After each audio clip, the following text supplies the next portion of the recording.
모르겠지만 어딘가에서 이러고 있을지도 모르지 않겠어요. 이번에 시험을 쳤으면 자기는 꽤나 기대했을 수 있는데 의외의 결과 속에서 난 왜 이게 잘 안 되나, 잘하고 싶었는데 또 이제 부모님한테도 좀 미안하고 이런 상황이 분명히 있겠죠.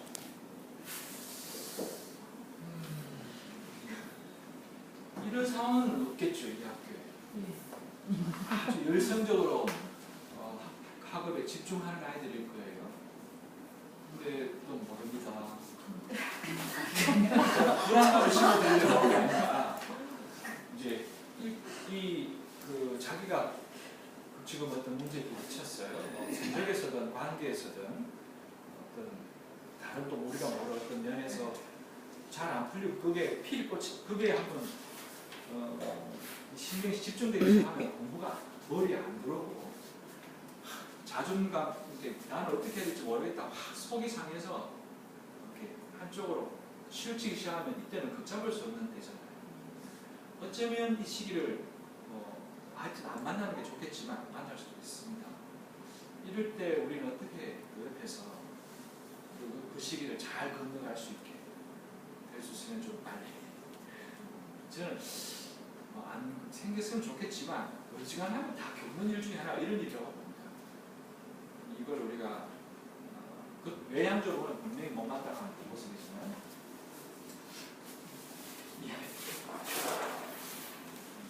다 똑같은 모습. 노스 페이스. 한참 유행하는 얘기죠. 어른들은 안 이러죠. 어른들은 등산. 그런데 아직도 사춘기를 못 벗어나. 이게 사춘기의 특징이기도 합니다. 문제 속에서 자기를 숨기려고 하는 거. 그리고 거기서 그러니까 외로움을 안 느끼려고 몸부림치는 것이가 본질적이기도 해요.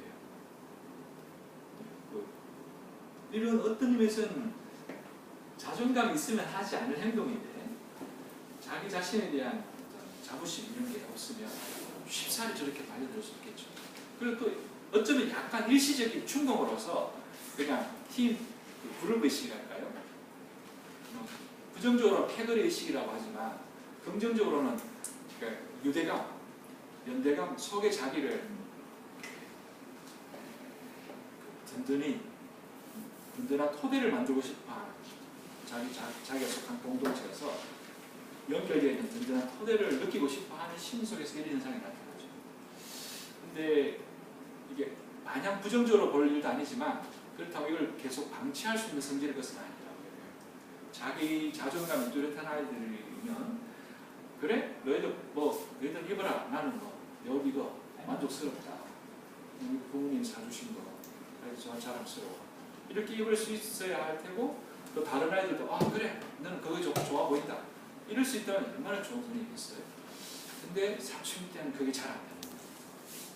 그러니까 흔히 말하는 왕따 같은 것이 생겨나죠. 그게 이 학교에서 그런 일이 잘 안 생기겠지만 그럴 수도 있습니다. 저는 사실 여러 참 길지도 않은 인생에 여기저기를 이렇게 경험하면서 특히 교육에 관심을 갖게 되고 또 아이들은 어떻게 하면 건전하게 자라나 그게 참 관심이 많았습니다. 저는 한껏 교사가 되려고 했던 계기가 우리가 너무 이렇게 억압받은 분위기에서 성장하니까 나와서도 내 삶의 주인이 못 되고 주체적으로 살지를 못하고 끌려다니는 듯한 시키는 대로 하고 이런 사람으로 성장하는 건 이 사회 발전에 도움이 안 되겠다. 그래서 자기 생각 뚜렷하게 할 수 있고 자기 뜻에 따라 선택을 선택할 수 있는 자립심 그리고 자기가 필요한 것이 있으면 관찰시키면서 이렇게 성취해 나가는 누가 시켜서라기보다 스스로 그런 교육을 한번 해보고 싶어서 교사가 되고 많은 데 열심히 하다가 그런 아이들이 이제 많이 좀 자라났는데 학교 지내는 동안 그런 아이들이 많이 생겨났는데 그렇게 되니까 또 어떤 부작용이라는 부작용. 제가 미처 생각하지 못한 걱정스러운 점이 뭐였냐면 스스로 할 줄 알고 주체적이고 그런 애들이 이제 생각이 어떻게 보면 있죠. 생각이 있죠. 근데 거기 좀 더 지나치면 자기 중심적인 사고가 활개를 치면서 어떻게 보면 이제 자기만 챙기는 거예요. 뺀질거린달까? 말만 잘하고 실천 안 하고 남 딸 안 하고 남과 함께 하기보다 혼자 하려고 하고 이런 경향이 자꾸 생겨났어요. 그것도 별로 바람직하지 않죠. 이 두 가지 애들을 선생님이 강하게 딴소리하지 말고 선생님 시키는 대로 해. 너는 지금 학생이니까 선생님의 말씀을 따라야 돼. 이렇게 해서 선생님이 확실하게 이끌어가는 그런 방식, 교육 방식. 저는 그게 좀 문제가 있다 생각해서 아이들을 그냥 허용을 안 하니까 막 끌고 가잖아요. 그래서 이제 아이들 자꾸 끌고 갈 게 아니라 좀 내버려둬야 된다.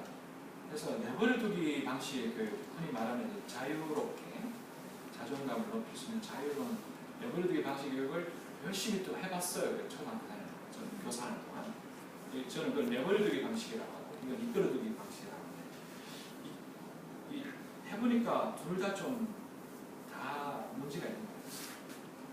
그래서 어떻게 하면 아이들이 좀 온전하게 자랄까?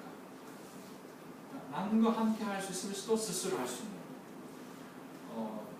자기 목표 세워서 열심히 꾸준하게 가면서도 자기만 생각하는 게 아니라 함께하는 사람들 생각할 수 있는 그런 좀 공동체성을 기를 수 있을까? 이런 생각으로 이제 교육론을 찾다가 제가 주되게 관심 가지게 된 건 발달 과정이 참 중요하구나. 이끌어줄 때 이끌어주고 내버려줄 때 내버려둬야 되겠다는 생각을 하게 됐는데 교사가 이끌고 가기만 하면 해수가 안 되고 교사나 부모가 그렇다고 그럼 마음대로 해라 하면서 아이가 하고 싶은 데 다 내버려두는 것도 그렇지 않은 것 같아요. 둘 다 필요한 요소인데 언제 이끌어주고 아이가 아무리 뭐 지멋대로 하고 싶어도 그렇게 하면 안 되는데 좋지 못한 행동이야. 따끔하게 말할 수 있어도 또 어떤 상황에서 아무리 말하고 싶어 근질근질거려도 꼭 참고 기다려주고 이렇게 해야 될 때가 있거든요. 그런 때를 근데 이끌어주는 거는 잘하는 것 같아요. 우리가 그렇게 하지 마셔라 이렇게. 그런데 내버려둬야 될 때 이 마음에 끌어오는 몸 때문에 잘 안 돼요. 저 때문에 한번 해볼 텐데 그래서 이걸 어떻게 하면 이끌어주기가 내버려두기 알맞는 때를 찾아낼 수 있을까 생각하면서 공부하게 된 게 이제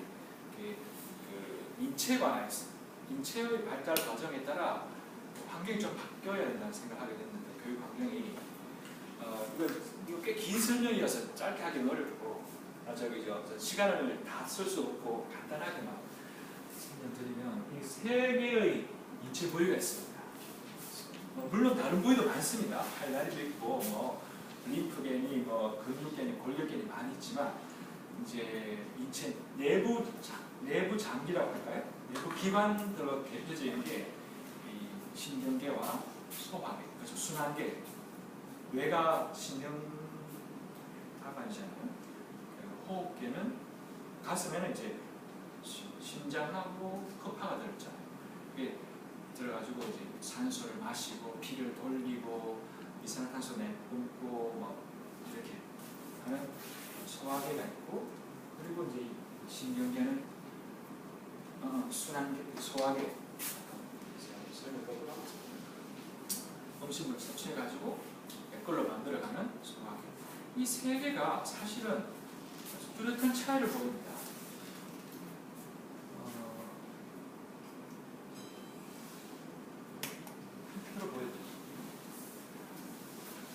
이렇게 정리해 볼 수 있어요. 꼭 이대로는 아니겠지만 대체로 소화계는 받아들이고 내 것으로 만들려고 그걸 동화 과정이 가르쳐준다. 몸 바깥에 있는 거를 섭취해서 내 걸로 만드니까 이질적인 음식물들이 내 몸에 들어와 분비가 됩니다. 그게 차츰 어떤 뭘로 만드냐 먹는 음식에 대해서만이 아니라 주위에 일어나고 있는 행동이나 상황, 사람의 말투나 이런 것도 같이 받아들여요. 음식을 받아들이듯이. 그래서 소화계가 발달할 때의 의식은 주로 모방하고 동화하는 쪽으로 잘 발달합니다. 이때는 아이들이 그 과정 속에서 일체감이나 바깥에 하고 나하고 구분 안 해요. 구분 안 하고 똑같이 여깁니다. 그래서 이런 상황이 날 수 있겠죠. 지금 우리 어머니들이 여기서 열심히 공부합니다. 근데 여기서 어떤 분이 아기를 데려왔어요. 한 7, 8살짜리 아이들을 데려왔어요. 몇몇 분이. 근데 공부하는데 방해달라 해서 옆방에 선생님 어떤 분이랑 같이 놀아주시고 우리는 같이 공부해요. 근데 놀다가 뭐 넘어졌다, 아니면 누가 밀쳤다. 그러면 이제 엄마하고 엄마 찾겠죠. 엄마하고 이 문을 확 어떻게 들어올까요? 엄마는 찾아야겠고 옆방에 있다는 거 알 때 문을 살짝 열어서 이렇게 할까요? 아니면 문을 활짝 열어서 엄마 누가 날 밀쳤어, 때렸어. 어리면 어릴수록 이 경계 구분을 잘 하지 못합니다. 여기 지금 공부할 곳이니까 내가 조용히 엄마를 불러내야지. 이런 생각을 하지를 못하고 그냥 즉시 지금 일어난 자기의 상황에 즉시 행동하고 옮겨요. 그러니까 그건 다시 말하면 구분을 하지 않고 모두 다 내 상황에 따라 다 그냥 해석한다고 해야 되나? 그냥 그렇게 이해해버리는 거예요. 소화계 영역은 사실 구분 잘 안 합니다. 소화계를 어떻게 구분하겠어요? 저런들 다 먹어야죠. 꾸역꾸역. 그러다가 심각한 탈이 나면 뭐 어떻게 올리든지 내리든지 해서 빼내긴 하겠지만 기본적으로 소화계는 받아들이는 쪽으로 있습니다. 근데 이 소화계의 가장 중요한 특징 중에 하나가 반복하는 특징이 있어요. 그러니까 뭐 다른 기관도 반복 요소가 없는 건 아니지만 소화계는 유독 음식물 들어오면 하루 3끼 한 달 30, 30일, 1년 360일 평생을 거쳐서 소화계 하는 일은 음식물 들어오면 이렇게 이게 하는 게 다예요. 단순한 동작의 무수한 되풀이. 이게 이 동작 특징입니다. 근데 이게 어떤 요소를 하냐면 어떤 그 상황을 생기게 하냐면 반복의 특징은 지금 일어나고 있는 일이 다음에도 일어난다. 그게 반복이죠. 어제 일어났던 게 지금도 일어나고 다음에도 일어난다. 꾸준하게 되풀이 일어난다는 말은 그 시간 되면 그 일이 일어난다는 말은 이게 생활이 불안정할 때 그렇게 될까요? 생활이 안정됐을 때 그렇게 될까요? 안정된 환경일수록 반복적인 요소가 있습니다. 그리고 또 실은 반복은 안정감이 낮습니다. 지금 일어나고 있는 일이 다음에도 일어나면 불안해하시지 않겠죠. 그냥 예측 가능해지고 나는 그걸 믿습니다.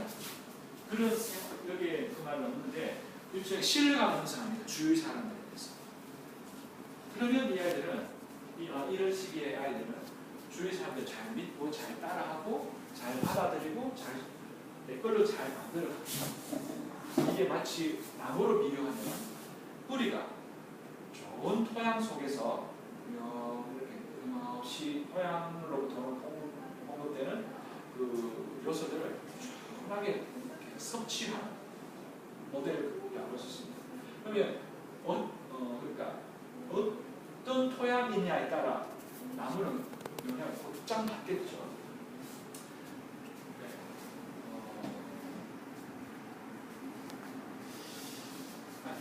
간단하게 쓰는 대로 다음을 일단 한 다음에 이 상황과 관련해서 좀 설명드리죠.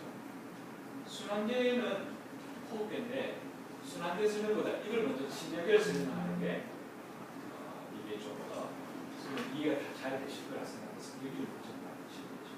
신경계는 뇌입니다. 뇌는 어떻게 보면 생존하거나 생각하거나 하는 전부 일을 다 알아서 판단하는 기관입니다.